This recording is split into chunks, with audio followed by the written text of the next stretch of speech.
Nosso DNA abriga toda a informação que nos constitui como seres vivos. Nós, humanos, as bactérias, as plantas e os animais. Todos possuímos DNA, que dita as características de como serão nossos organismos. O mecanismo pelo qual o DNA guarda as informações pode ser comparado a uma fita VHS, que guarda informações que serão traduzidas para outra linguagem. No caso da fita VHS, o seu sinal é transformado em imagens e sons que compõem o vídeo. Enquanto no nosso DNA, a informação é transcrita em RNA para ser traduzida em proteínas, que junto de outras macromoléculas, os carboidratos e os lipídios constituem nossos corpos e de todos os seres vivos.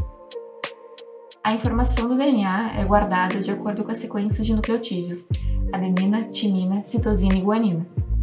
Sequências específicas que codificam para um produto funcional constituem os genes. As células possuem uma maquinaria sofisticada para transcrever os genes em outros tipos de molécula, o RNA, que age como um intermediário entre as sequências de DNA e a síntese de proteínas. Se pudéssemos pegar o DNA de uma célula e esticá-lo, ele chegaria a aproximadamente 2 metros. É um tamanho impressionante comparando com o núcleo de uma célula, que tem em média 2 micrômetros. Para caber no núcleo, o DNA fica enrolado em proteínas chamadas de histonas, que compõem o nucleossomo, a unidade básica de empacotamento do DNA. O conjunto DNA, RNA e proteínas associadas, como as histonas, compõem a cromatina. A leitura de um trecho de DNA pela maquinaria da célula depende que esse trecho seja desenrolado. Voltando para a comparação com uma fita VHS esticada pode chegar até 240 metros. Ela fica enrolada em torno de 2 eixos, que giram para que o aparelho VHS leia transmitindo o filme.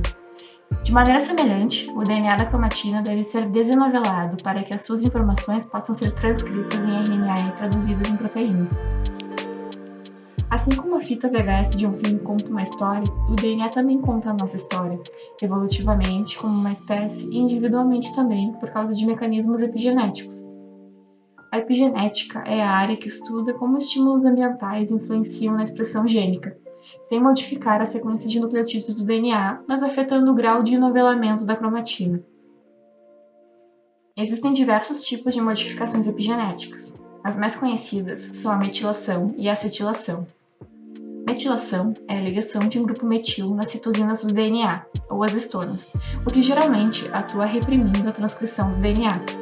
Já a acetilação é a ligação do grupo funcional acetila às caudas das histonas, o que provoca uma modificação da carga da molécula do DNA, fazendo com que o trecho acetilado seja desenovelado, o que facilita a transcrição dos genes presentes ali. Regiões enoveladas do DNA são menos expressas, ou seja, a maquinaria celular tem dificuldade em transcrever esses trechos de DNA em RNA e sintetizar proteínas a partir disso. O estresse que sofremos ao longo da vida provoca modificações epigenéticas no nosso DNA. Estresse pode ser considerado como uma soma de fatores que provocam desequilíbrio emocional e físico, como traumas, fome ou doenças. Cada vez mais evidências científicas têm relacionado o estresse com modificações epigenéticas presentes em quadros de depressão.